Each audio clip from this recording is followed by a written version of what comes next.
Test, test.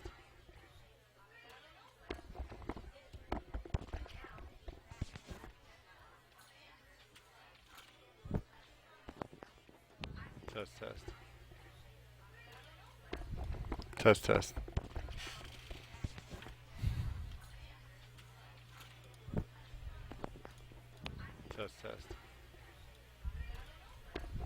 Test, test. Test, test.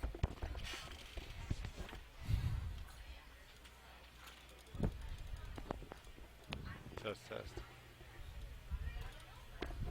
Test, test.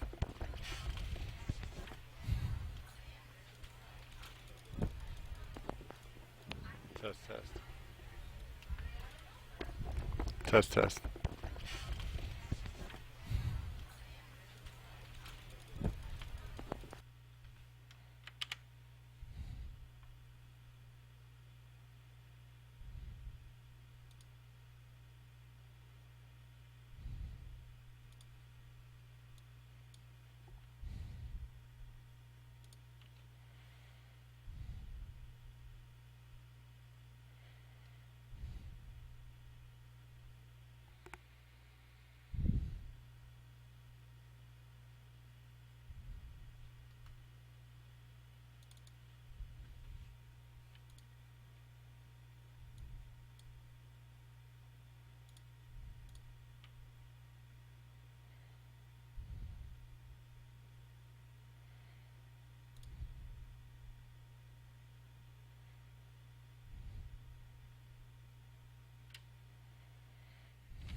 Hey everyone, this is Brad. I'm starting Skycurser Daily number 3, and today I have a couple things on the plate. I'm going to do a little bit of tech debt paydown as I'm working through another task that has come up. The specific task that I want to work on is the reflection of the eyeball plane ghost missile as it approaches Skycurser. I'm going to make sure it gets reflected if Skycurser or Guy hits it back with the katana. So I'm just going to call this EBP reflection. So initially I'm going to go on to Twitter and file a new ticket and get that set up. But before I do that, I'm going to just modify some settings real quick, make sure we're good. Okay, cool. I have a green screen behind me, so just making sure that my room looks set up correctly. And what you actually see behind me is a picture of my room, but got a wife and son, so it can get a little bit messy sometimes, and this allows them to do whatever they need to do as well. So, all right, I think we're good there. I'm going to hop over to Twitter. And not Twitter, I'm sorry, Trello. And just file a new ticket here. So let me do that really quickly. Let's just see what I'm working on as I'm working on it.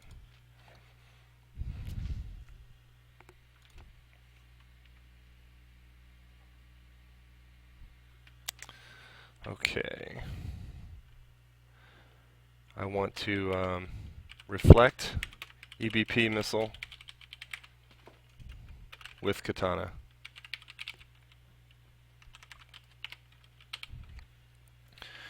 And we're trying to make a couple of updates right before MGC, because we're going to be going to MGC and we want a couple of new features available for MGC. Go ahead and assign that, but also make it in progress, and I'm going to give it a ticket number, self-assigned ticket number. So this is Skycurser ticket number 6.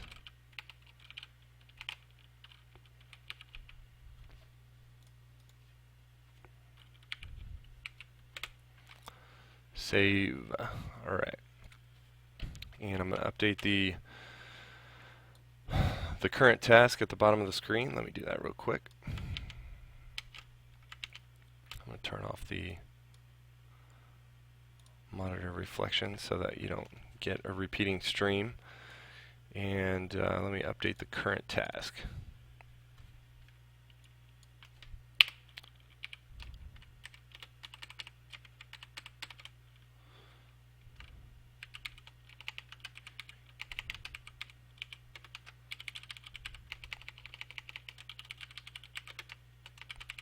I'm going to call it deflection. EBP missile deflection. And I'm going to make sure that guy is centered.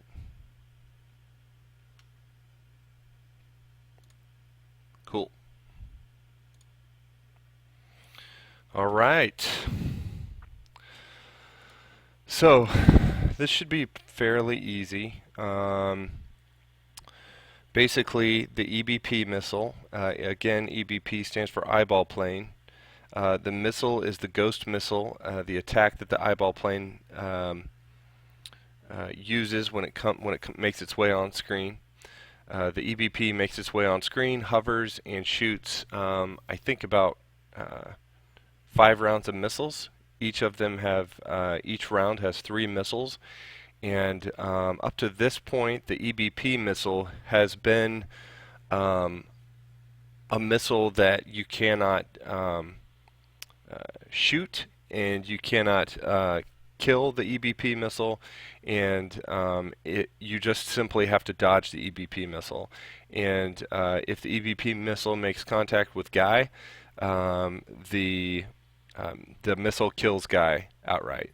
So we wanted to add a little bit of defense for Guy, and we wanted to allow Guy to be able to deflect the missile if he attacks with the katana right when the missile is getting within range. So that's what we're currently working on.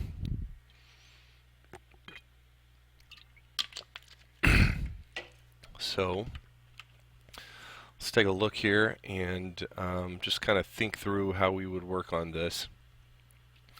If you joined in the broadcast yesterday, you'll know that you'll remember that I did quite a bit of asset cleanup, making sure that I can navigate my assets a little bit easier with sprites and scripts, so that I don't have to go hunting through tons and tons of assets just to find the specific assets that I need. Now they're a little bit better organized.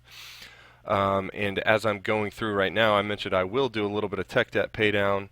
So I think I'm going to make sure that if I'm touching enemy one's asset, which is the EBP or the eyeball plane, that I'm going to organize it as I'm affecting it. So just make sure I've got everything together. It looks like everything is together with the enemy one. I'm just going to take a look at the step event. And I talked through some of the step event and what's in the step event. Specifically, I kind of went through every enemy that I had in terms of level 1, and just kind of mentioned what's in the step event, because right now part of my tech debt paydown is going to be removing duplicate code and inheriting objects where possible, so that a child object can inherit from a parent object, so that there's not tons of duplicate code. The reason why this is important is because as I come back through here later and am going to have to let's say I have to make a change and update one thing in particular, depending on where this code is duplicated and what I'm trying to affect with a particular object, I may have to go change this code in a couple of other places, and that's not a good place to be in. Again, I mentioned the reason why I'm in that place is because my goal was to push through while I was learning GameMaker and get level 1 done, but now I'm going to go back and do a little bit of code cleanup as I'm going through here. So, but since today's current task is mainly the eyeball playing ghost missile deflection, that's what we're going to focus on mainly. Here's the ghost missile. This is what the EBP shoots, and I've got Chris. Chris is texting me as I'm working through here. Chris is one of the guys working on the project with me. he is the art director, and he's got an idea specifically that a specific effect that he wants to occur as soon as Guy's katana connects with a ghost missile. So I may have to go grab that asset from our location in Drive so that I can pull it over to the project here and make that effect occur at the same time that the katana connects with the ghost missile. One other thing that we talked through is that we'd like for the ghost missile and Guy, along with the katana and everything that's connected to Guy, to flash white at the instant that we have a successful connection. And depending on how we do it, I may make that flash white last for a quarter of a second or half a second, because I'm pretty sure if we only let it occur for, like, let's say 1 step out of 60 steps, it's going to be really hard to notice. So I may even make it, let's say, maybe not even a quarter, but maybe a little bit less than a quarter flash, so that everybody can kind of understand what's happening whenever the connection occurs. So I'm trying to think the best place to start with this is going to be, and I think it's going to be in the katana itself, if the katana connects with the ghost missile, because this is a katana specific effect. So yeah, the ghost what I have on screen right now is the ghost missile. It simply has a really quick animation, and I'll go ahead and go in game right now so that we can look at the ghost missile, and so that everybody can understand what I'll be working on as I'm working through the rest of the stream. So I'll go ahead and start it up, let it compile, and then we'll hop over to Skycurser and take a look at it real quick.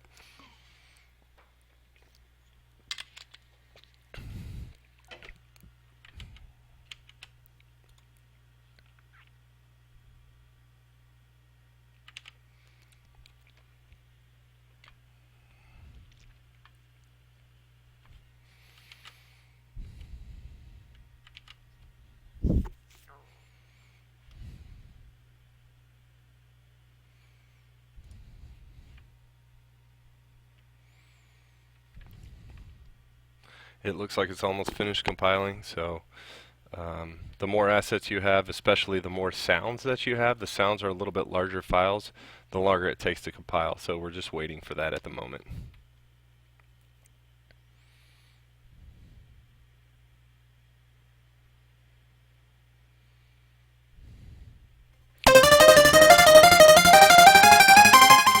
Awesome. It automatically switched over. Skycurser, death at dusk. Okay, Go! I'm gonna fast forward straight to the eyeball plane.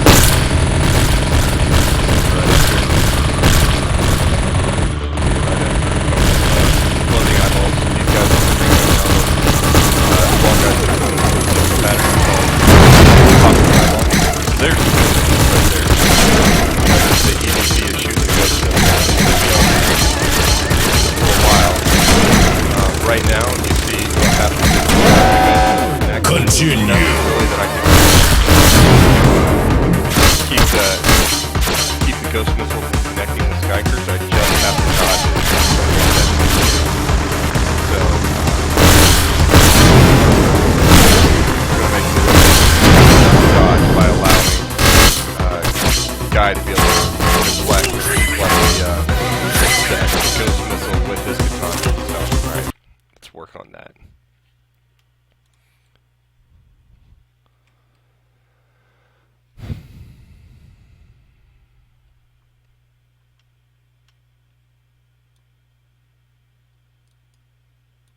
Cool. Alright. I'm communicating back and forth with Chris at the moment. And I'm just going to tell him that I'm on stream right now in case for some reason he wants to hop on stream and join me.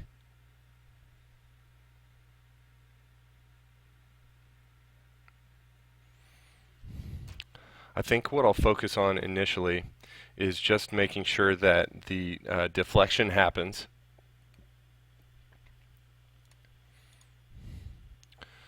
So, like I said, I think that's going to be in the katana. I'm going to make this update occur with the katana, and let's just see what we have for step in the katana. Okay, good.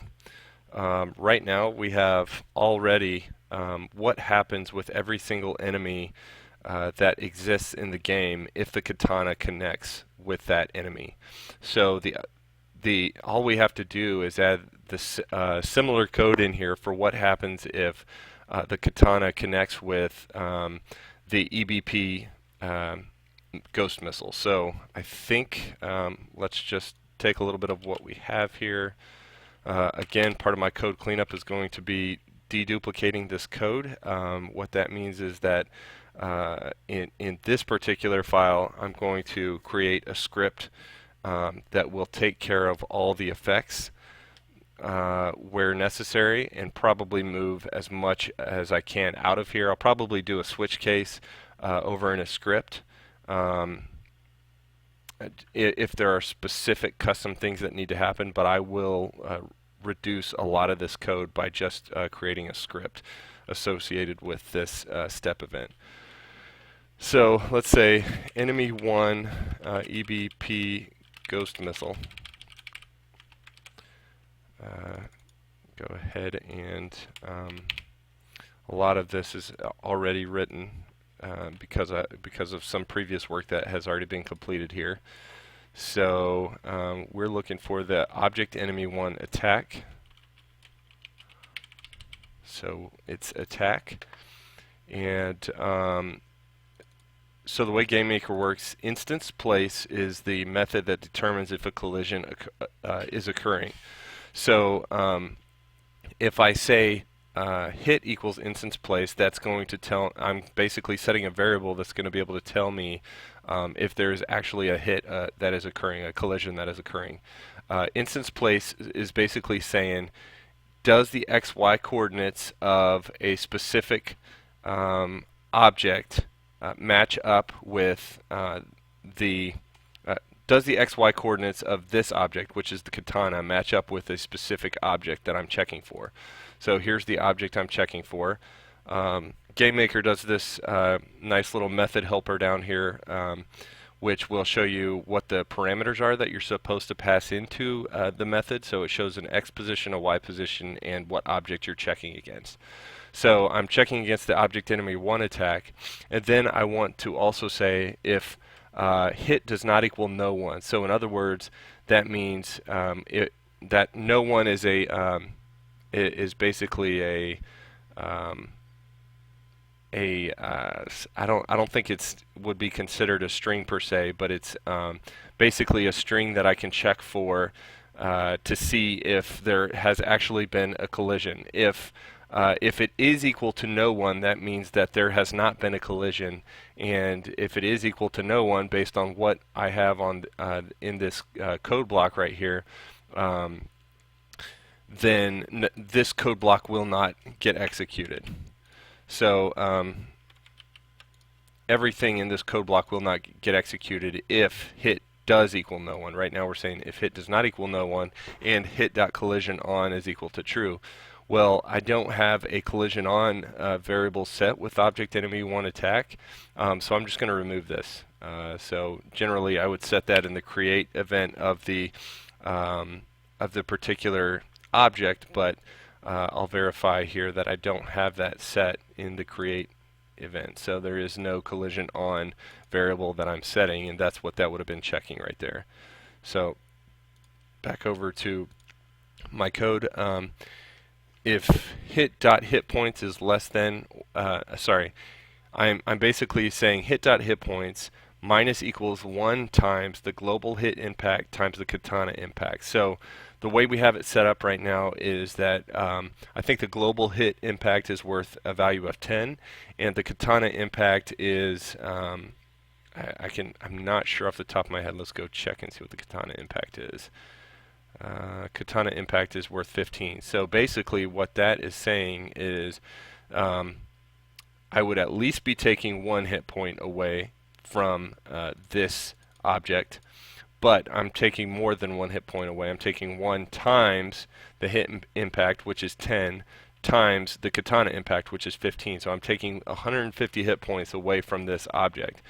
Well, the thing about this object in particular is, and I was looking at the wrong one, but the principle is still the same in this section right here. Hit impact times katana impact, 10 times 150. This particular object does not have any hit points at all, at least as I recall. It doesn't even have any hit points that are set up for it. So I don't have anything set up for it in terms of hit points. What I can do here is I can go ahead and give it some hit points, and I could just say its hit points are equal to 1. And then once this katana impact occurs, this will definitely send it spiraling backwards. I could do some other things. I could say something like, set a variable to true or false that katana has connected, or something like that. Katana has connected equals false, and then when the hit actually occurs, katana has connected is equal to true, and then send it spiraling backwards. But since I already have a lot of the constructs in place already for hit points, let's just go ahead and give this thing some hit points. Hit points equals 1, because it doesn't matter. The only weapon that will be able to connect with this is the katana, because this is the only place that I'm letting this occur. Okay, get out of the enemy 1 attack. So now, as soon as that hit occurs, I am going to subtract off 150 hit points. That will bring the hit points down below 0.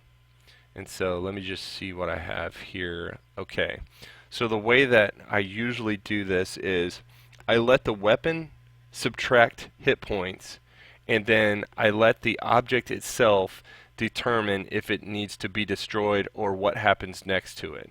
So I think that allows me to keep things a little bit cleaner, so that I can affect what's happening here with one object and then go let the object control itself in that object itself. And I do that usually with scripts. So what I'll do here is see if any of this is necessary. I think some of this will be necessary. I've got if the y minus hit.y is less than or equal to 0, then do this particular thing. If it's greater than or equal to 0, if it's greater, that means what this is going to do is if this is greater than 0, then it will do this particular thing. The way this worked on the EBP itself, this is EBP code that I just grabbed and pulled down here. The way this worked on the EBP was anything above 0, you would basically be hitting the EBP itself. So you wanted a meat sound to play, and then if it was greater than 0, it would be a bullet or a katana or a shotgun shell would be impacting with the colliding with the plane itself, so you wanted a metal sound. So because that's not applicable in this case, I think I can just go ahead and remove everything from right here. I may leave one thing in here, which is I will go ahead and leave an instance create and an audio play sound in here. And I think what I'll go do now, since Chris is in touch with me right now, he's telling me that he has uploaded some new assets to Google Drive, and one of the assets is the specific effect that occurs right whenever this connection happens.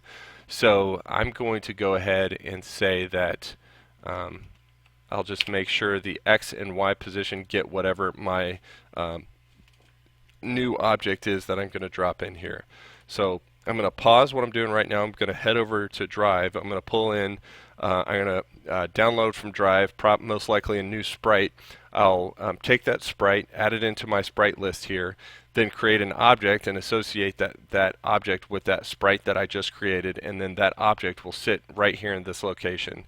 And that will be what gets generated at the point of impact with the katana. So I'm going to go do that right now. So switching over to Drive, and I'll go ahead and show my screen here so that you can just kind of follow.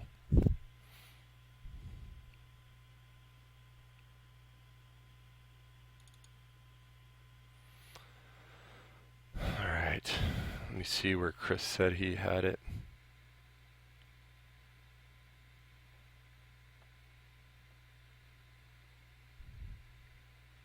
Sprites effects. Okay. Katana reflect. Here it is. Very cool. Alright, so if I click on this, we can kind of get an idea of what it looks like in here. So whenever the connect occurs, this little effect right here will happen.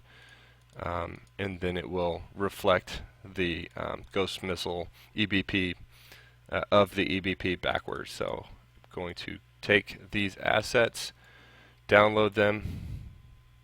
Google Drive puts them in a zip, lets them download immediately. I go ahead and show in folder and unzip, extract all. Today's date is right here. Here's the effect. I'm going to go ahead and go add a new sprite in here, and I'm going to associate this with the katana, so I'll just go ahead and say new sprite right here. Sprite katana deflection. I'm going to call this a deflection, even though Chris called it a reflection, because I think I'm just trying to be a little accurate, fairly accurate with my words here, in case another developer comes in here, they can understand this fairly easy. So load sprite, grab the one that I just pulled out of Drive. Here it is. Remove background. This should correctly remove the background. It's going to be hard to see until it's actually in game, because almost the entire image is white itself. But we may be able to just take a look here. Also, it's 100 by 74, so I'm going to set my my X and Y positions right now. Right now, the X and Y positions by default, whenever you create a new sprite, are up in the top left hand of each sprite, left-hand corner. So I usually set my origins to about 50% for both the width and the height. So for the width, that means my X is going to be at 50. You see now the crosshair came to the middle here, and my Y is going to be at 37. So I actually think maybe 36 might be more appropriate based on where I'm seeing that drop. So I think that looks good right there. 36, and then I can, push forward and watch it play. If I really want to watch it, I can say edit sprite, and I can show a preview, and I can see what it's going to kind of look like. And I usually set it to 60 because that's what the room speed is. But that's how fast that would occur in room, so that means I'm going to have to slow it down. Obviously, that's way too fast for something to occur. So I may do something like that, which is about a fifth of the speed that it's at right now. Or I may set it at something like 15. 15 looks pretty good. Let me see what 20 looks like. So 20 may work. Let's try 20. So what I'll do is I'll just make that it all depends on what the GIF was the sprite was created in. Was the sprite created in 30 frames per second, or was the sprite created in 60 frames per second? Because if it was created in 30 frames per second, then I need to change the image speed based off of 30 frames per second. What that means is the way that GameMaker works is image speed is on a scale of 0 to 1. 0 to 1 is basically 0% through 100%. If the frames per second is of this sprite was built in 30 frames per second, and I liked where it looked like at 20 frames per second, then I need to make the image speed set to 0.66, or that would be 2/3 of what the original speed was. If the original speed that it was created in was 60 frames per second, and I like 20 frames per second, then I would have to set it to 0.33, because that would be 1/3 of what the original speed was. So I think actually it was created at 30 frames per second. So I'm going to go ahead and set the image speed, because I like where it's at 20. I'm going to set the image speed to 0.66. So I'm going to save that right there. Modify the mask. There's not really a reason to modify the mask in this case, because this particular object is not going to be colliding with any other object to make something occur, so there's no reason to mess with the mask. So I like where that's at. I'm going to go ahead and copy this, because I'm going to make sure I have a similar name with my object. So I have that set up. My sprite is done. What I want to do now is add the object. So paste my name, change this from sprite to object, and then go find the particular sprite that just got created. Hey, look at this. It's a lot easier to navigate now to choose the sprite. And here's the katana deflection. Now it's associated with it. One thing I know I want to add, one event that I know I want to add by default is the animation end event, which will allow me to just destroy the animation as soon as the animation is complete. So this is a simple one that I use. I could, if I wanted to write this in code right here in the actions section, I could take the code, drop it in here like this, and say instance destroy, and this would occur when this event triggered. But and that would do the exact same thing as what this is doing right here. But since there's a really simple destroy the instance, I don't know exactly what GameMaker calls these, but an object that I can just grab and drop in here for an action. I guess I should say it's an action. Since they already have a predefined action that does exactly what I would write the code to do, I can just use that. So animation in, destroy the instance, and this is my new object that I'm going to take, and like I said, I'm going to go replace what was here previously with my new object. So I've got my new object there that will occur right at the point of impact, because I'm saying at the XY position whenever these connect. If the hit does not equal no one, in other words, it definitely hit something, which the only thing that it can hit based on the way I have this written is the object enemy 1 attack. I do need to make sure I think I want to change the name of this. The way I've got this written right now, and this is not in a script. If this was in a script, I would be a little bit more okay with the way this was, but I want to keep my variable names a little bit distinct here, because I don't necessarily want this guy.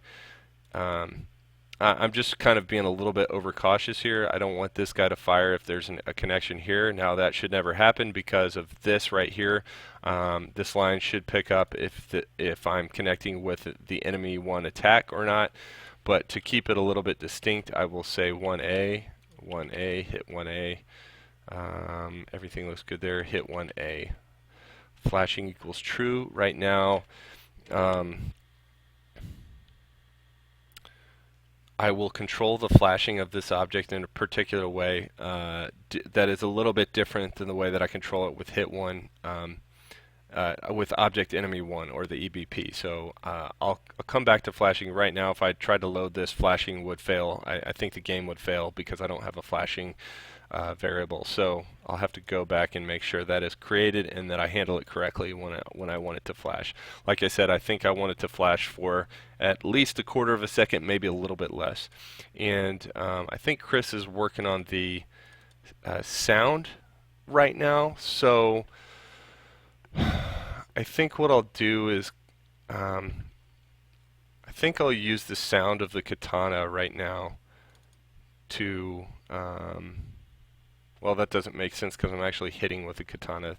The katana sounds about like I would imagine the sound of the katana connecting with the ghost missile, what that would sound like. But I know Chris is creating another sound right now, so I'm going to wait and hold off on that. I'll just leave this placeholder in there for now.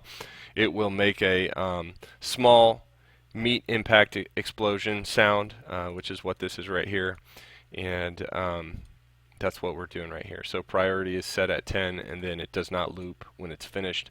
GameMaker allows you to set priorities in case there are too many audio sounds playing at one time. What's the priority on this? In general, I just leave everything at 10. That's what I put in there. If I definitely want a sound to play, if there are too many other sounds going on, I'll set it up to 1 or 2 or 3. But for now, I just mostly leave everything at 10. I don't know what the limit is on that, so since I'm thinking about it, why don't we just go look it up.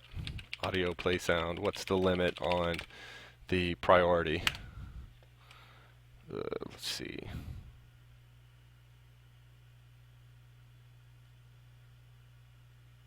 And the priority value can be any real number. The actual value is arbitrary and can be from 0 to 1 or 0 to 100. as GameMaker will prioritize them the same. I do mine from 0 to 100.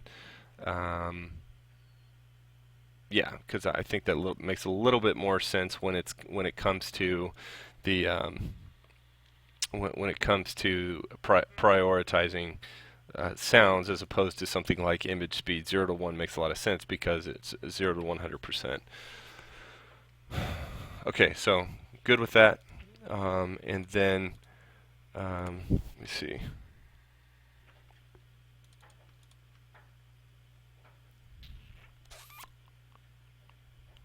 Okay. The one thing that I just remembered, first of all, I'll go ahead and add flashing as a variable inside of this object enemy one attack, and I also want to slow down the image speed, the one thing that I mentioned initially. So this is the katana. We don't need the katana. Get out of this guy. Get out of this guy. Enemy one attack. On the create, we want to slow down the. I said that wrong. What we're trying to control is the image speed of the katana deflection. Add event, create, on create. Let's control the speed. Image speed equals 0.66. Again, I think the sprite was built at 30 frames per second, and I like the speed of 20 as I was testing it. So that would be 1/3. That would be 2/3 of the original value. So 0.66 is the correct number there.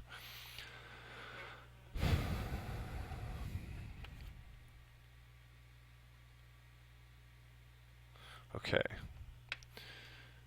Got that where I want it. I wanted to add flashing to the object enemy one attack, which is right here. Make this a little bit more obvious for myself in order. Object enemy one prop. Take the boss down. This guy goes up. Prop goes up.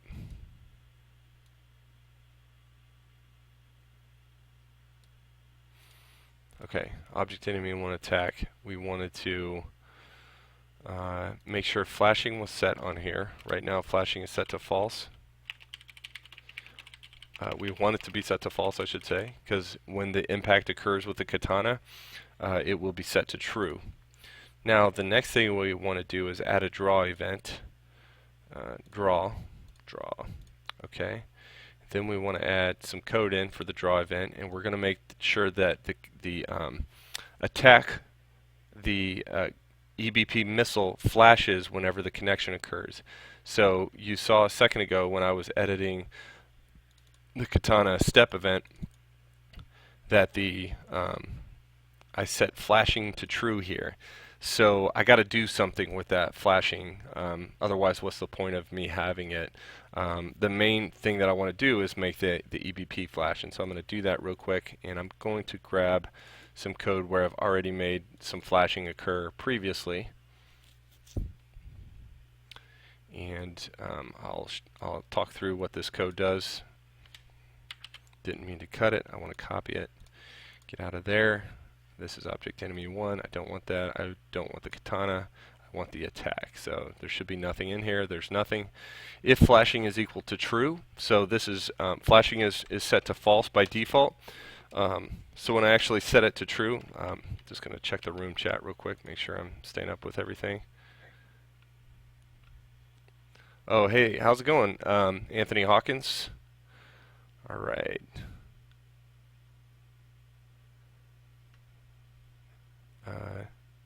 Is that DYL0009? Entity moves around, but if he hears you, he'll chase you. Yeah, that makes sense. Okay, thank you. I'll give him in your development credit if he can. Because I'm making a horror game like a robot horror game, and I don't want the robot to just follow him around instantly. That makes sense. Thank you. Isn't Brad streaming at the moment because it says, hello, my name is Brad. I'll be back in like 1 hour. Yeah, he is streaming. I'm logged into the same account. I was in here to chat with him about the features he is adding. Brad, I won't have the sound effect ready for the stream, but I'll get it done tonight. So I'm talking to Chris in chat, and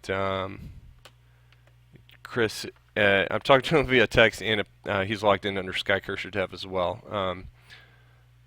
Okay, hey Brad, I'm going to jump off here for a bit. I'll check back in when I get back. So, is it DYL0009? Are you still here? I'm trying to look here. Let's see. Not sure if you're still here. If you're still here, yeah, I can walk through something with you, no problem. All right. Make sure. I'll just turn my monitor off so that you can always see GameMaker as I'm working on it and not see multiple mirrors happening through the stream software. All right. Here we go. Back to the game here. So I've got this arbitrary number, this arbitrary variable here called flash counter. I think I'm going to need to set that on create because I don't think I have that yet. If flash counter modulus 2 is equal to 0, so you can do modulus with MOD or modulus with a % sign. I'll just leave it here at modulus. Draw a set blend mode extension, and let's do the lookup on this guy. Copy the documentation lookup. Sets an extended blend mode for drawing. So when I started working on GameMaker and how to make something look like it had been attacked or there was a collision that occurred, I found that it wasn't like extremely obvious to show to make something flash. So I did a little bit of research, read through a lot of things, and finally found something that actually works. And it's a combination of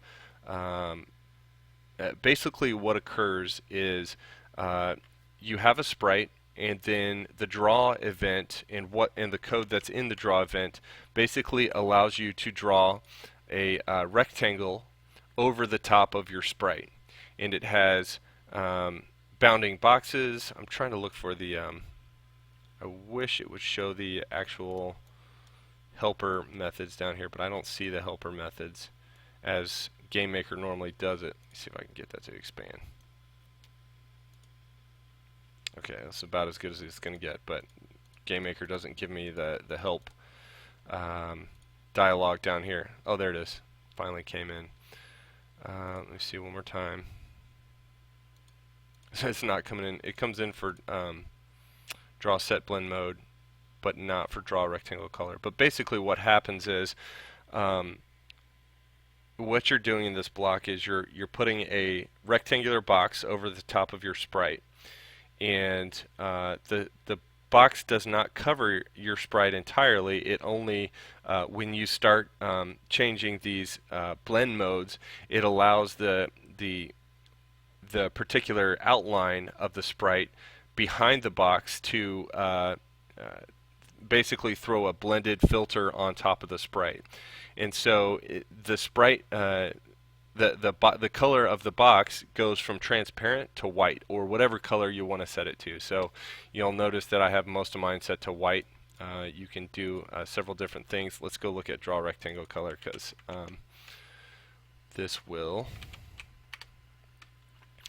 explain some things. So x1, y1, x2, y2. So this basically allows you to set the coordinates of your rectangle and whether the rectangle is drawn, filled, or as one pixel wide outline. So I definitely want it to be not an outline, but I want it to be filled.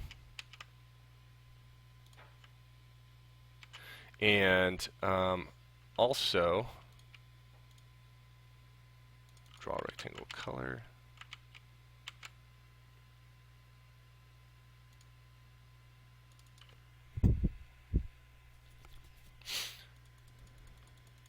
So the odd thing that I've noticed GameMaker does as they make updates, again, I chose GameMaker because in our initial research we found that we could develop with GameMaker on Windows, and that we could get in at a fairly cheap price, and they have a lot of really nice things in place. But one thing I've noticed as they update their documentation and they update the versions of their software, they phase out old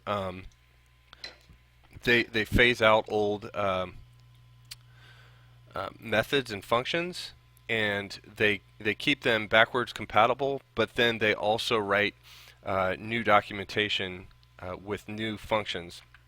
So what happens is you may get yourself into a position kind of where I've got myself in, which is I grabbed, you know, when I saw how to do it, I grabbed some similar code that would do this, set my own constraints on here the way I needed it to be, and I grabbed this method right here, draw rectangle color, which in the documentation there is no draw rectangle color. There's no note in here or notice that they have deprecated this.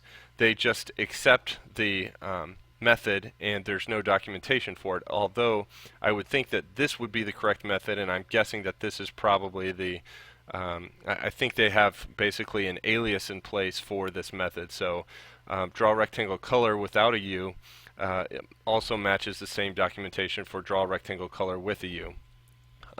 Some other things I've noticed when I've upgraded the software is that my code that previously worked, once I get the new version of GameMaker, all of a sudden begins to not work, and I have to revert my code. And there's not a lot of explanation as to the new changes that have caused my code to break. One thing I would like to be able to do with GameMaker very often is to be able to check if a variable has been defined or not.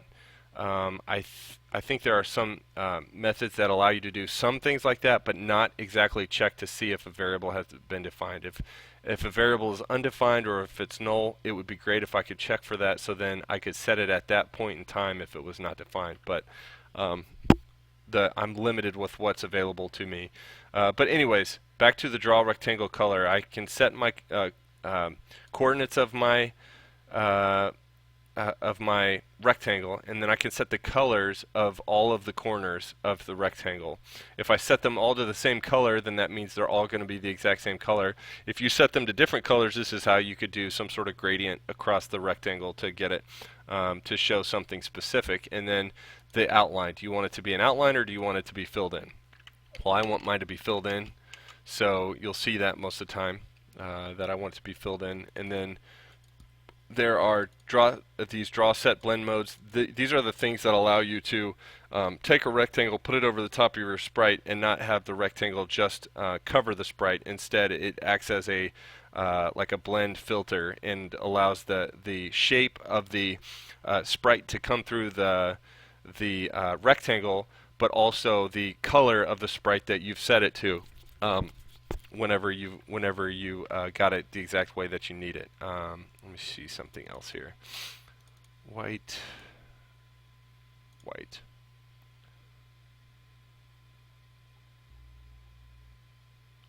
Otherwise, just draw the sprite. Let's look at this one real quick.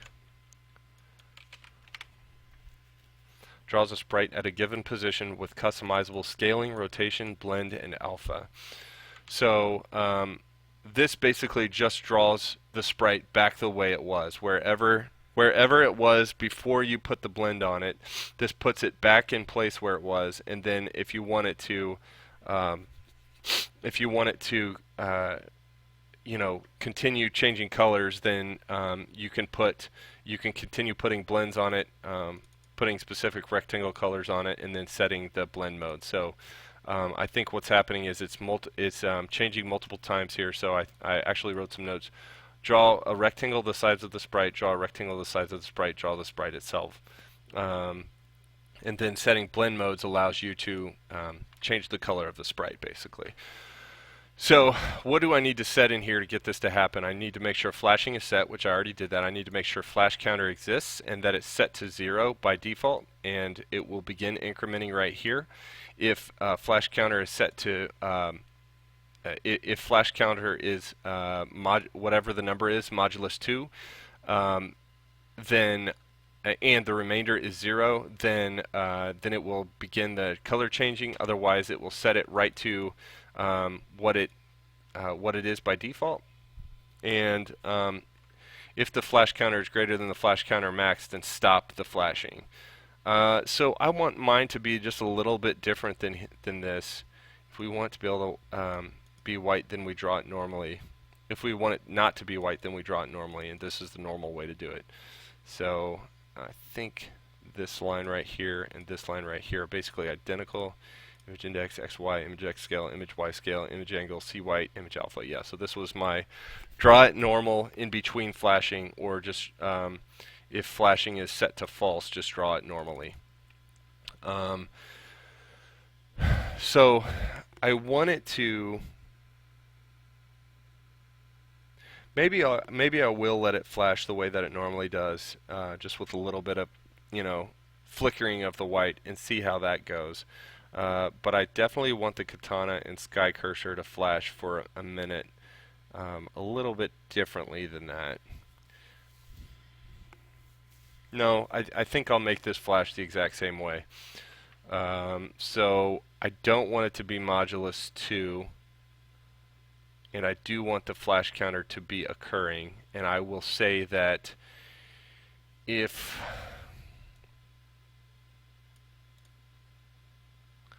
the flash counter is less than flash counter max, flash counter max, then go ahead and flash it white. Otherwise, draw it regularly. And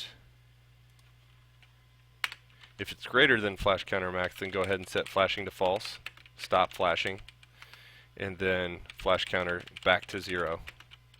So there's a little bit, and I think we're good there. So let's go ahead and take this, and I need flash counter max. So let's go ahead and set that in the create event. We already got flashing, so I'm not going to reuse that. And then flash counter max. This is how many seconds do I want this to occur, or I should say, how many steps do I want this to occur. The draw event in GameMaker happens just like the step event. However, you want to put as little code in the draw event as possible, because affecting sprites and using the draw event is a little bit more intensive on CPU power. So you want to put as little code in the draw event as possible, even though it's similar to step, and you can do things like setting variables in there. You want to just do as little of that as possible. Based on everything I've read, it's a little bit more intensive when it has to read through the code on the draw event. So mainly what I use the draw event for is to draw text on screen, or to do specific things with sprites that are not something I would normally put in the step event. So flash counter max, I'm going to say go ahead and set this. I think I wanted to set it for a quarter of 1 second, and right now 1 second is equal to 60 frames per second in our room, because that's the setting that we have on the room speed. And so I actually think I'll just take room speed and divide it by 4 and see what that does, because that would be the same. And if I ever change the room speed, it wouldn't stay at 15, it would dynamically change with it. So let me make sure. Yes, checking would make developing so much easier. Yes, thank you for agreeing with me on that, Intoxicant. I would love if that existed. Why it doesn't exist up to this point, I have no idea. Okay, so flash counter max, I think I have everything in place. The last thing I want to do is go look at what happens with Skycurser and the Katana if the Katana makes the connection, and how exactly I want to do that is my question. Looking at the step event, I may do something like in here at the same time set Katana flashing equal to true, and I will make sure to set Katana flashing equal to false in the create event, so that it's not flashing by default. Flashing equals false. You'll notice I have this entire create block inside of this if condition. I only want to make sure that the katana can exist if Skycurser exists. If Skycurser doesn't exist, I don't want this to occur because obviously the katana is attached to Skycurser. So let's just look at this real quick. Katana flashing is now set to false. Okay, let's look and see. I don't have a draw event here, obviously. I'm noticing. That's fine. In case you want to see what the sprite itself looks like, let's look at the sprite of the katana. That's what occurs on the sprite. The sword itself is actually attached to Skycurser, so we can look at that. Skycurser has a lot of different animations. So right now we have 125 sub animations on Skycurser. That was very painstaking and tedious to get this correct, but here are all the different animations. Some of them have the sword, some of them don't. We show some tilting in here, we show different weapons, we show some flashing on the bottom, we show the transition between the shotgun and the Vulcan cannon both ways and at every angle. So we've basically got 5 angles that Skycurser sits at. He either sits level, he sits all the way in his upward position, he sits a little bit between upward and middle position, he sits in middle position, sits in all the way downward position, and between downward and middle position. So those are all the positions we have. And you notice there's katana blade is flashing in and out. That's just kind of depends. Whenever the katana slash actually occurs, you'll notice the katana blade disappears off of Skycurser because that only makes sense to make the blade disappear if it's actually supposed to be slashing. So whenever that occurs, we jump to the correct sprite image index or sub image to make it look correctly.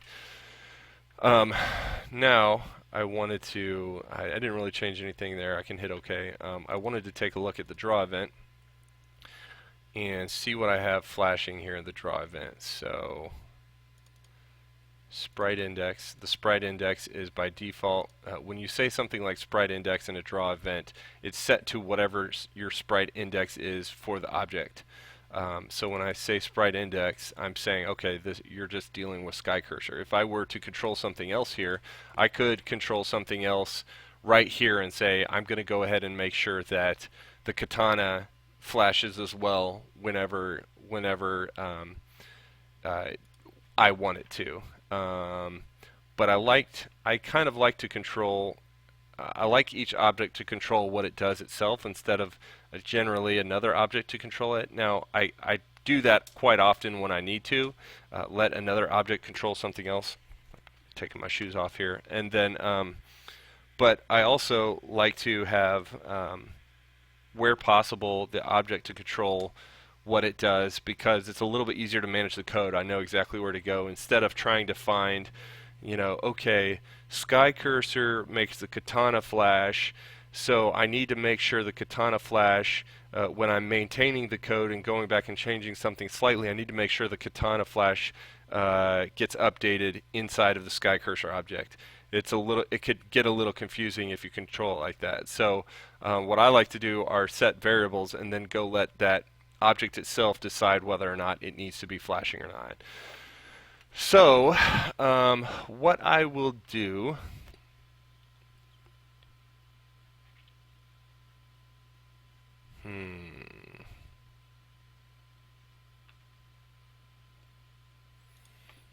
just make sure I'm not missing anything in chat. Okay, don't see it. Don't see anything.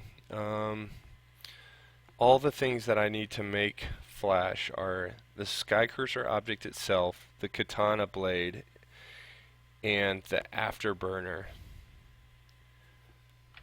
Does that look right? Skycurser, katana, shotgun shell flash, blast bullet, afterburner, bullet impact, shell casing, cockpit frame. Yeah. So the main things I need to make sure flash are the afterburner, Skycurser, and the Skycurser katana.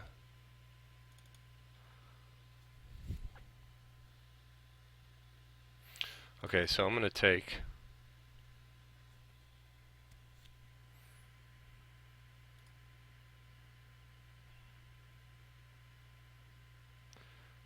I'm going to take the same draw code here. The nice thing about what I'm doing right now is it's literally copy paste, but again, I'm just creating more debt for myself by doing this. But I want to make sure this gets done in time for MGC, and I will definitely be able to. I'll probably even start updating it here if I have enough time at the end of the stream. I'll just go ahead and start updating my code to. I think the best thing to start with would be to go ahead and pull this most of the draw, specifically the flashing code, out of each object and put it in a script and make sure that I'm handling all scenarios that I need to handle with it.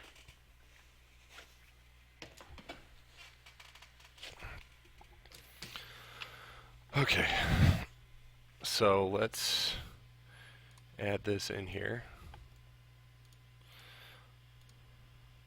And I'm dealing with the katana at the moment, so I need to make sure the katana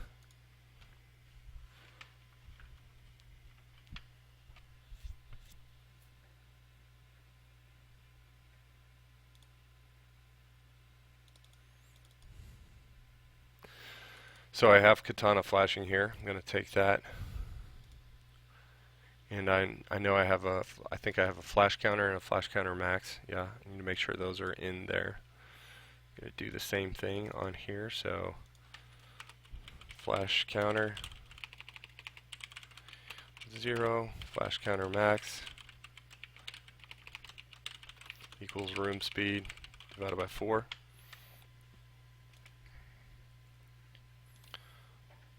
And then I don't think I added those. Yeah, okay, I did add those. Back over to the draw event. Flash counter max. I think I'm good there. Flashing, I need to change this to katana flashing. And make sure my other variable is changed to katana flashing. Flash counter max. Okay, good to go. Save.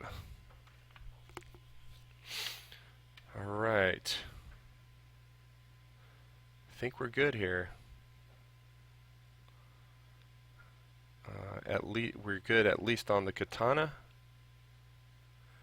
And the enemy 1 attack, I feel good about that. I need to make sure that Skycurser itself flashes when it needs to.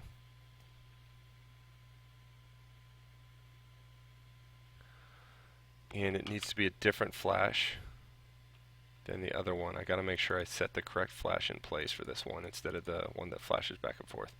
Yeah, this is the correct flash. This is the constant flash instead of the flickering flash. So the constant flash I'm going to put in here as it's separate. If flashing is equal to true, I'm going to go else if here. Remove this guy because this does not need to exist. Say else if katana flashing is equal to true.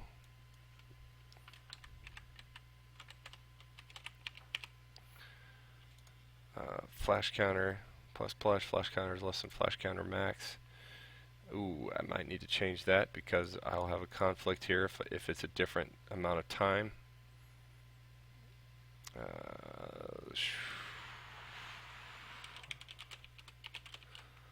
Flash counter.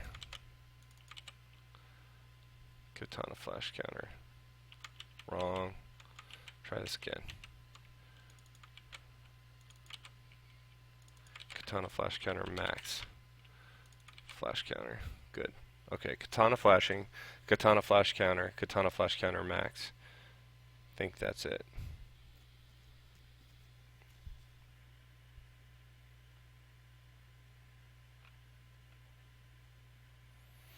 Okay, let's make sure that's set in the create event. Yeah, here's all the code that it took to make sure the angles of Skycurser were all correct. So this was it right here. Each individual angle has its own setting, and then as weapons are transitioning, I'm controlling the image index in other places. That was painstaking. But we got it, and it looks really good at the moment. Okay, so I wanted to control. I'm just kind of taking a look and see what I have here. Let's put this right next to everything else. Katana flashing equals false. Katana flash counter equals 0. Katana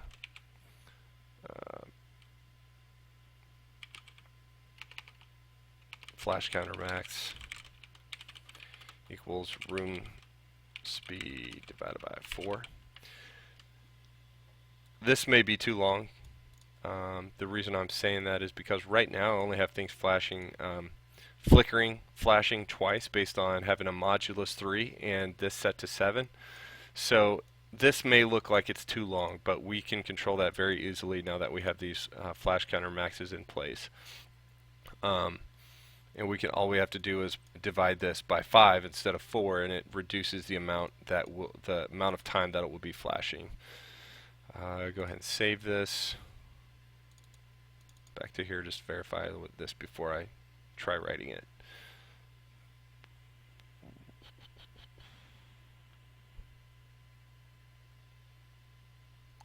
Like that, I like that, I like that. Looks good. And then I got to do the same code for the afterburner. Just going to grab what I have here. Copy, save, afterburner.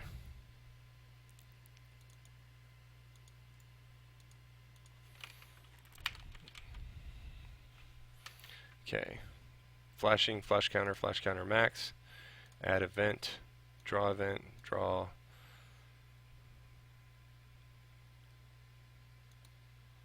some code in, go back here, actually just grab the one that I just dropped in here all the way up to the if, so copy, close, drop. Yep. Now,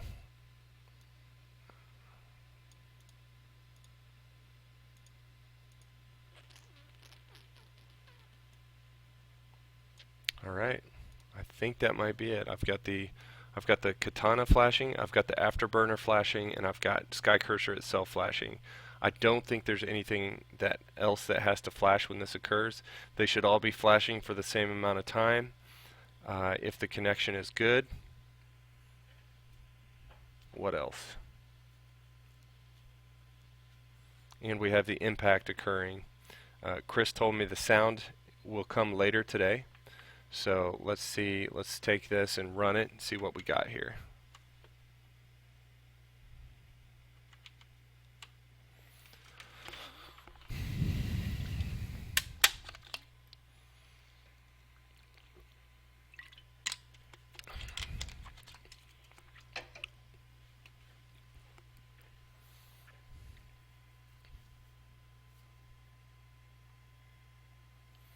Okay, it's compiling right now. It's almost finished. And I actually hit the save button, so it didn't start compiling, but now it's compiling. And I'll make sure that it switches. I think I've got the streaming software set up correctly now, so that as soon as the game pops up, it switches automatically. So I'm just going to verify this.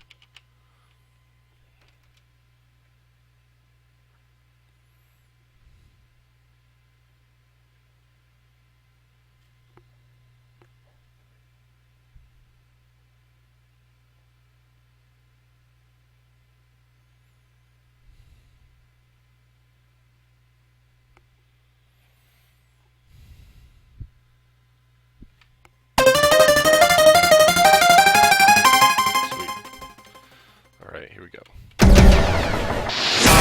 Mission 1. Death at dusk. Go!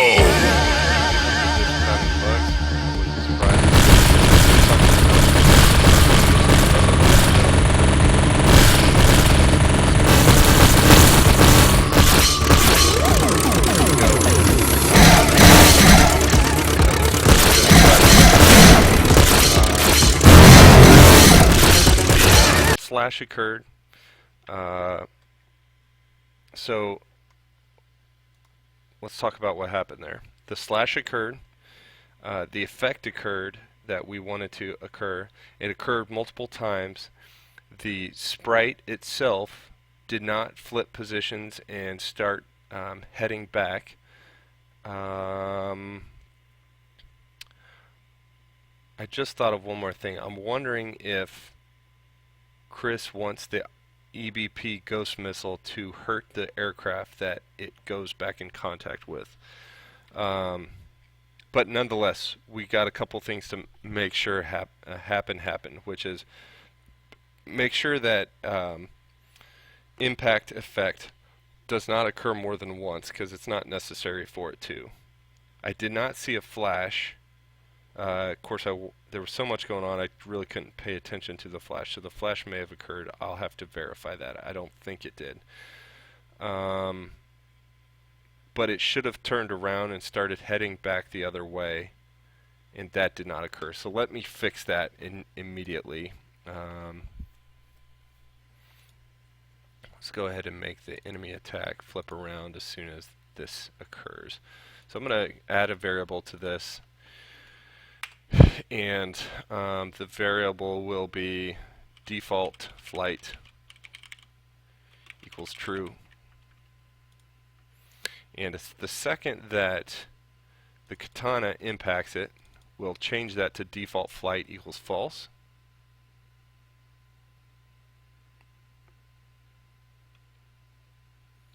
So let's go ahead and say hit 1 a dot default flight equals false.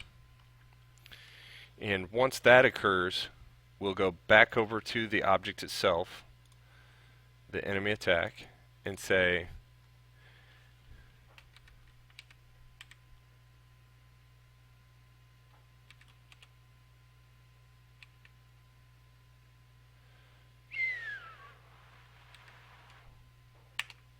let's go ahead and put it inside if Skycurser is invulnerable is equal to false.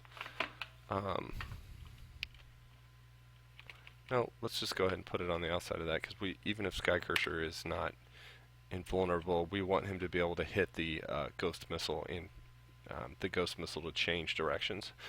So we will say if default flight is equal to true, do that.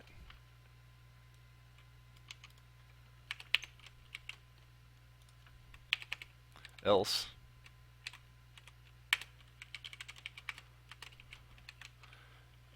go ahead and say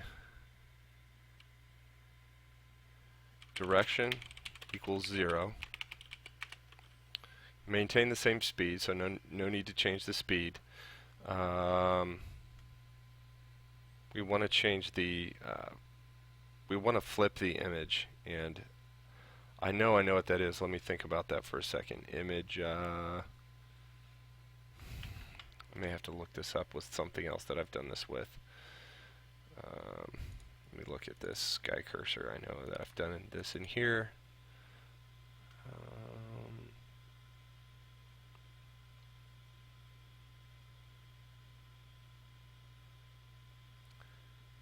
Image X scale, that's what I want. Okay. Back to the EBP missile. Image X scale equals opposite image X scale, negative image X scale. So that should flip it, and it should go the opposite direction.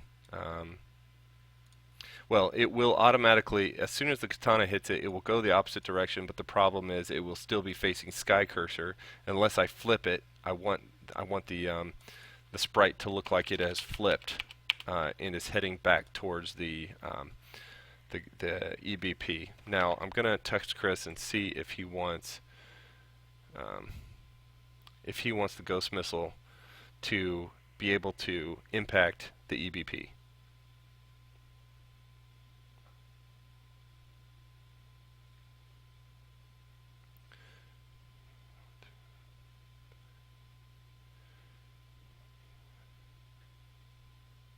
Do you want it to be able to impact anything once it's been deflected?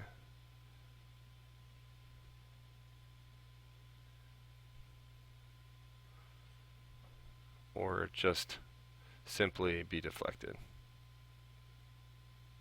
Because if it could impact anything, it would be like taking, one of the enemy's, um, attacks and using it against all of the other enemies, which we already kind of do with the Necro Star Chunks.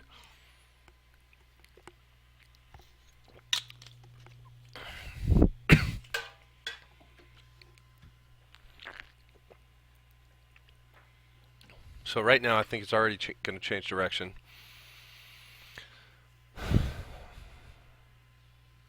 Let's control the impact effect to say that,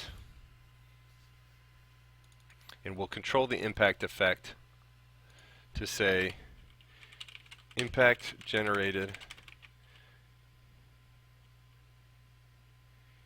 equals false. And we'll then go back to the katana, this step event, and once that impact occurs, we will only show the katana deflection if the impact has not been generated. So if impact, I've got a very short-term memory. I got to remember what I just called that. Impact generated, I think. Let me just verify that. Impact generated. Let's just copy it. Impact generated is equal to false. Then set it to true. True, so that it cannot occur again.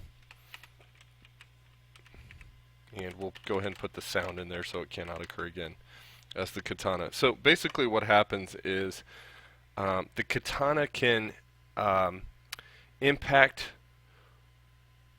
one object multiple times. It can collide with one object multiple times because it moves. So because the sprite of it and the mask of the sprite moves, the mask of the sprite can connect with a object multiple times. Also partially because I'm checking for a collision on every step. And so what's happening is it's checking for a collision on one step, checking for a collision on the next step, all the way through 60 steps or 1 second.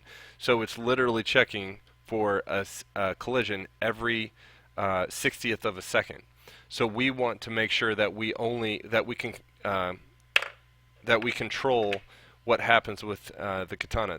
The other reason why it connects with the shotgun shell, with the shotgun bullet and the Vulcan cannon bullet, what I do on impact is I destroy those bullets. Well, with the katana, obviously the katana doesn't get destroyed. So because the katana doesn't get destroyed on impact, you have to make sure that it impacts it only once like you would expect it to. So that's kind of how I have it set up at the moment.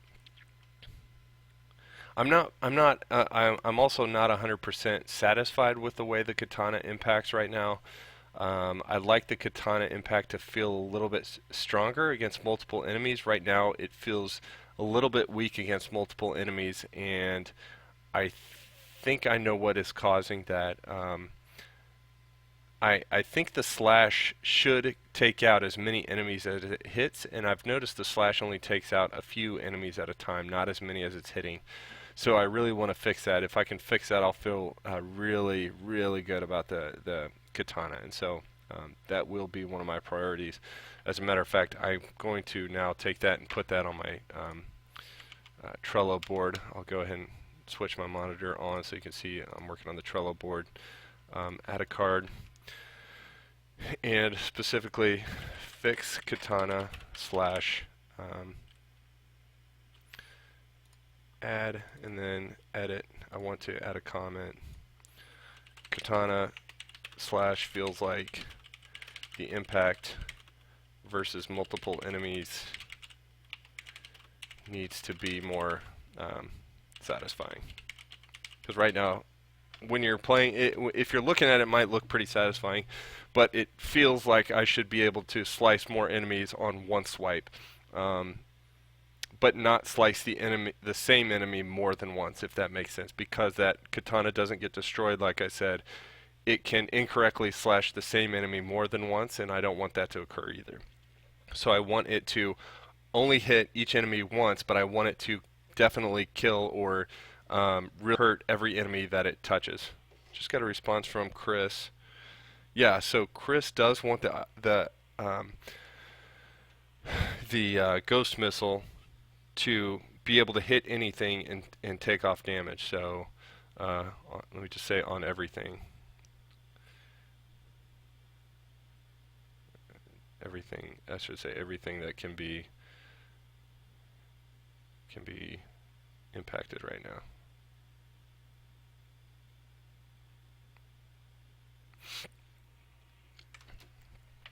Okay, I feel good about that. Okay, cool.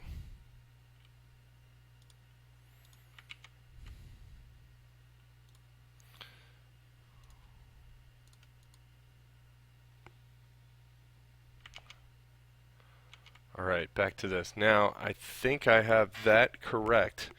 Now, the one thing I wasn't 100% sure about was the flash. Let's see if the flash occurs the way we thought it should, and just how that feels when it connects. So let's check that out. Nice thing about GameMaker, if you remember to just hit the play button, it goes ahead and saves your project. Instead of saving your project and then hitting the play button, it saves a little bit of time just to hit the play button so that you go in and play it. Okay, here we go. Mission 1. Death at dusk. Go!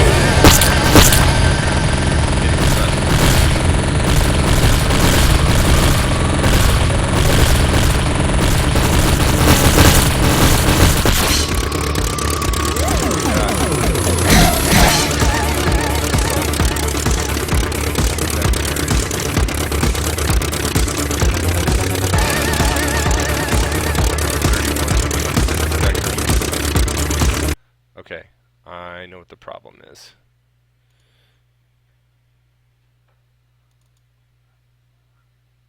It should be impact generated. I should be checking for the hit. This should be right here, and I should be checking for hit 1A dot impact generated. Because the reason why I got a fail, the game failed was because I had impact generated, and the way I had it was that impact generated should have been set on object Skycurser Katana, but that's not where it is set and not where I want it to be set. I want it to be set on object enemy 1's attack, so I have to make sure that since this is telling me if I have connected with object enemy 1 attack, once I do this, I basically have this object and all the variables associated with this object, so I can do something like this to check for hit 1A impact generated. Let's say play.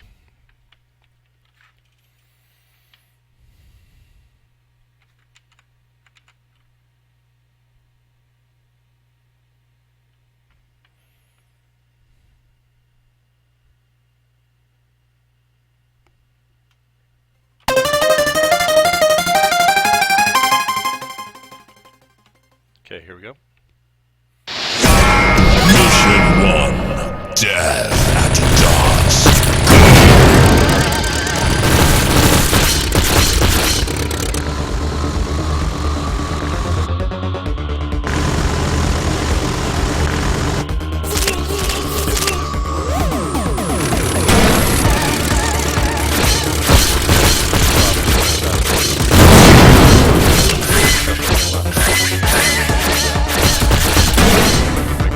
Off. So let's restart. I should have just hit the restart button instead of hopped all the way out of the game.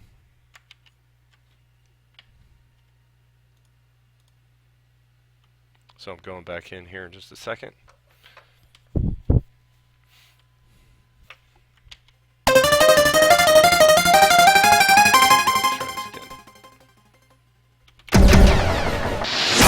Mission 1. Death at dusk. Go!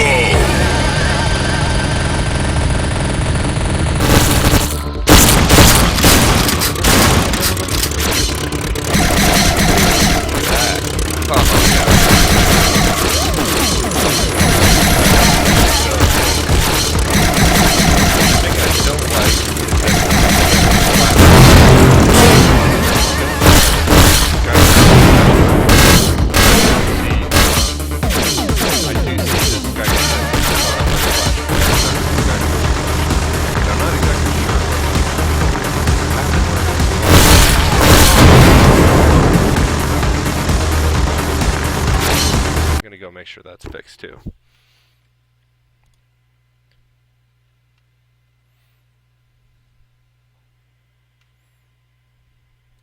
Okay, what's happening to my afterburner? I think it just may be sitting in the wrong position.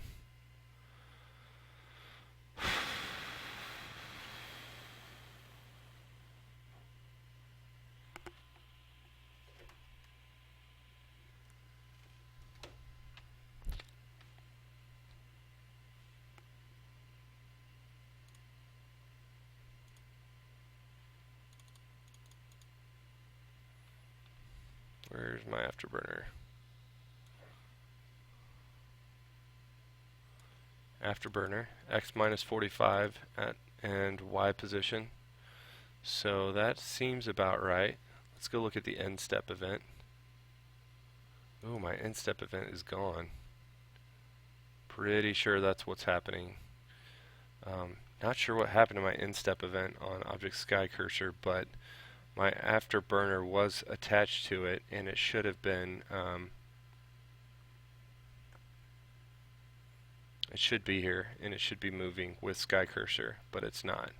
So what I'm going to do is I'm going to take the exact same code that I have in here, and just make sure that the afterburner's XY position stay updated. Well, it might actually be attached to afterburner, so I do have it attached to afterburner.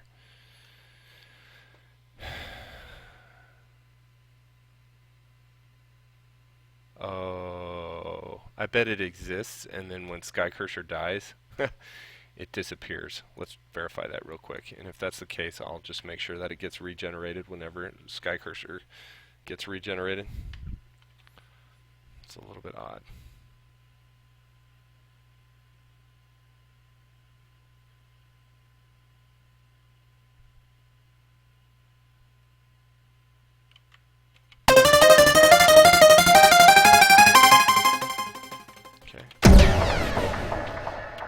Mission 1. Death at dusk. Go!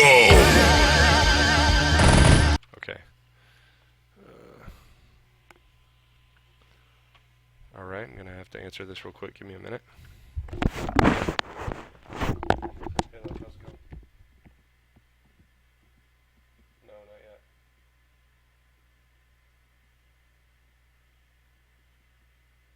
Okay, that's fine. I'll be done in a few minutes. Okay, love you. Bye. Sorry about that. Alright. Had a phone call I had to take. The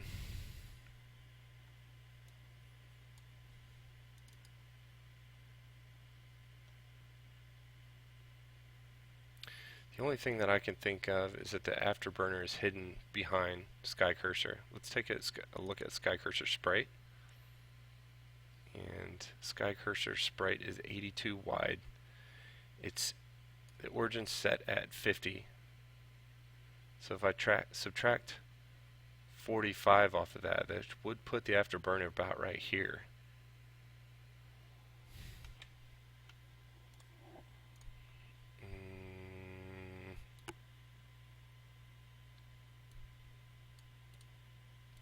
Afterburner offset, Y offset, and X offset. Let me see what those are set at.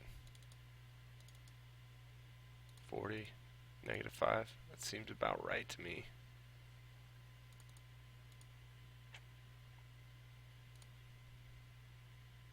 Because on the end step event, I'm subtracting. So I'm subtracting 40. And when I say X minus 7, that's subtracting 7. And then I'm subtracting an additional 40 off of that. So I'm at minus 7.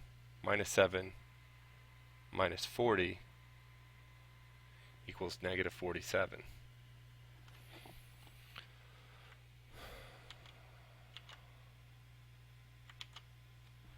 Let's see. Okay. I'm not going to worry about this at the moment. I'm not sure why we're in a weird state here with the afterburner, because it's been working so many times in the past. I'm not really sure. I'm not necessarily trying to troubleshoot this right now, so I don't want to get hung up on this. I'll come back to this I'm going to put a note on the Trello board. Just kind of let you guys see what I'm doing. Make sure you're just kind of following along and I'm not leaving you out. So, fix afterburner. Something's wrong with the afterburner.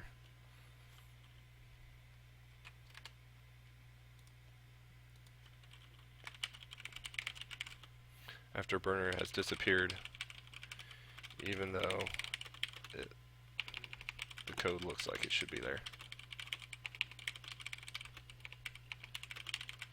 I think what's probably happening is that there's one of my if conditions is blocking it, so I just gotta take a look at that and make sure everything's good.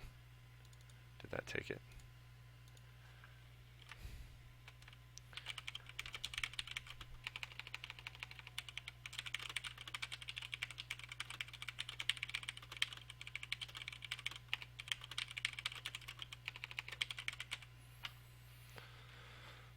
Okay, comment. All right.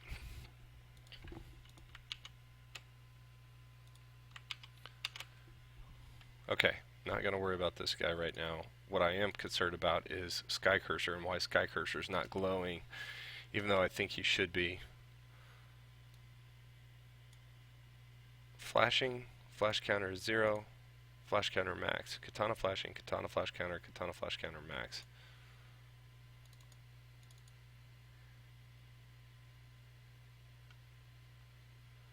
So if flashing is equal to true, run this. Flashing is set to false by default. Else if katana flashing is equal to true, I know what the problem is.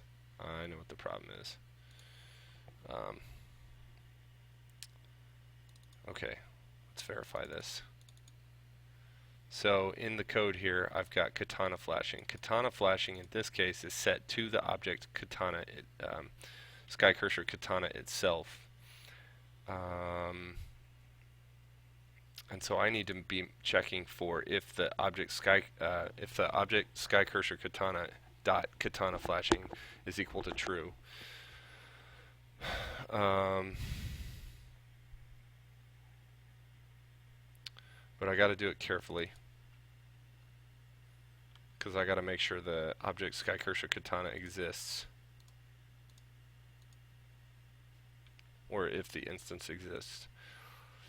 Ooh, that could be dicey, especially since you can't check for variables before they exist, but I will try.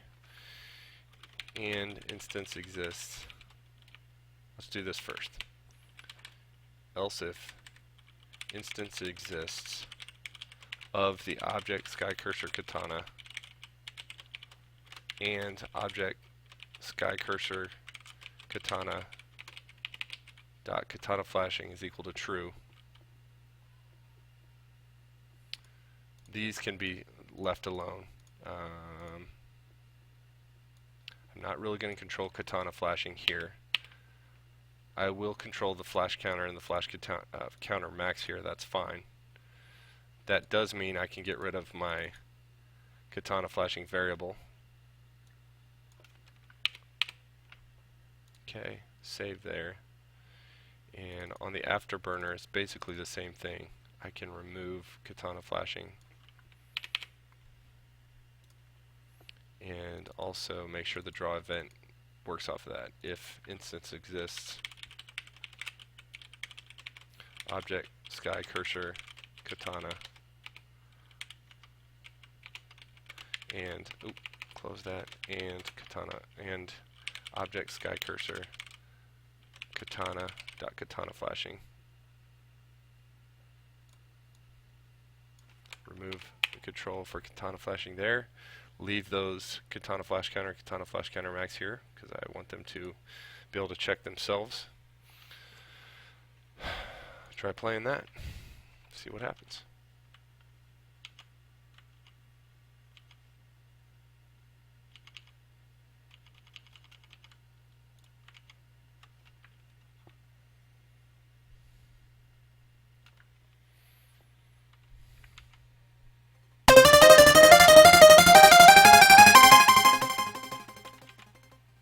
Okay, here we go.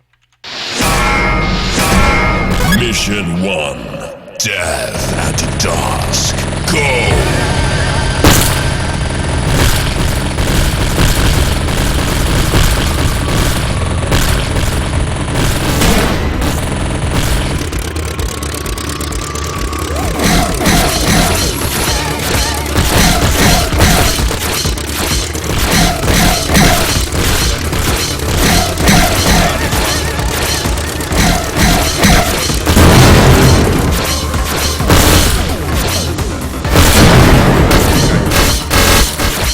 Fix that.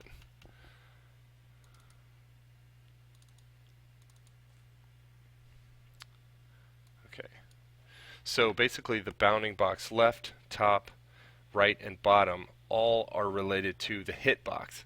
And so Skycurser's hitbox with GameMaker, if you're familiar with what a hitbox is, it's the thing that is being checked on collision. So here's what it actually looks like. It's a little diamond shape. It's nowhere near as big as the actual sprite of Skycurser itself. I could go ahead and say, yeah, make it precise, and that would cover every piece of Skycurser. But one of the goals that we had when creating Skycurser was to make it feel like as you're navigating in between certain objects and navigating in and out of objects, that it felt like that you were really close to hitting something, but barely were able to dodge it. So we only have a little hitbox on Skycurser, and that is the thing that we're seeing.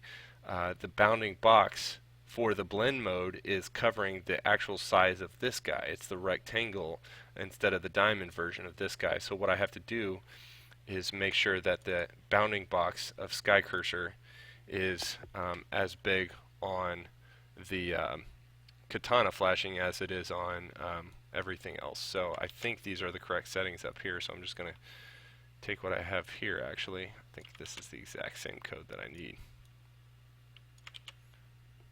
That should do it. Let me check, and this looks good here. So nothing to change there. Save that guy, and I may need to do something similar on the afterburner, so I'll just make sure this is correct. Well, the afterburner doesn't have anything anyway, and I think the afterburner's hitbox, let's go take a look at it real quick. Afterburner, hitbox, modify.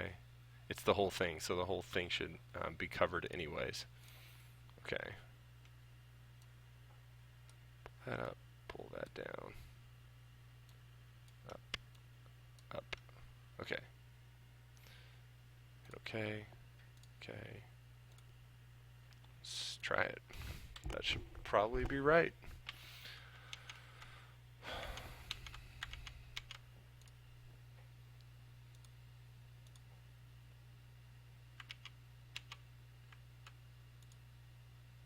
Sorry about that, I didn't switch back to my desktop.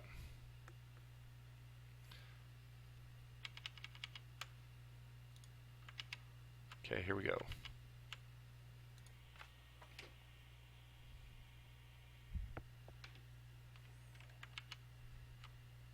Wait for GameMaker to recompile.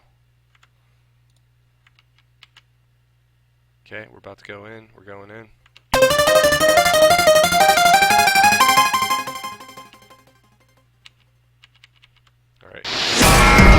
Mission 1. Death at dusk. Go! Okay, here we go.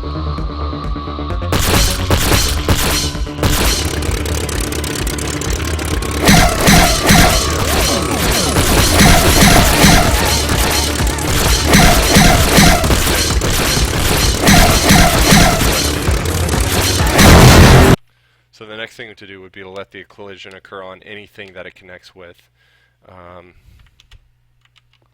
Yeah. So I'm just right at time for today, and I just want to take a few minutes and open it up, see if anybody has any questions for anything. And if you do, now's the time to ask. Can be anything GameMaker related, it can be anything Skycurser related, anything indie dev related, like how are we doing a specific piece of it, how are we saving costs on a specific thing, what are we doing for something specific. So if you have a question, now's the time to ask. Otherwise, I think I'm going to have to call it for today, and I'll pick up tomorrow. I may end up doing a little bit of work later tonight, but I don't think I'm going to hop on to do that. I just need to keep this moving since MGC is coming up, and we want to have a couple of new features ready for MGC. If you've followed along up to this point, you know that we have an entire level done for Skycurser. Our goal is to have about 5 levels done. We'll have our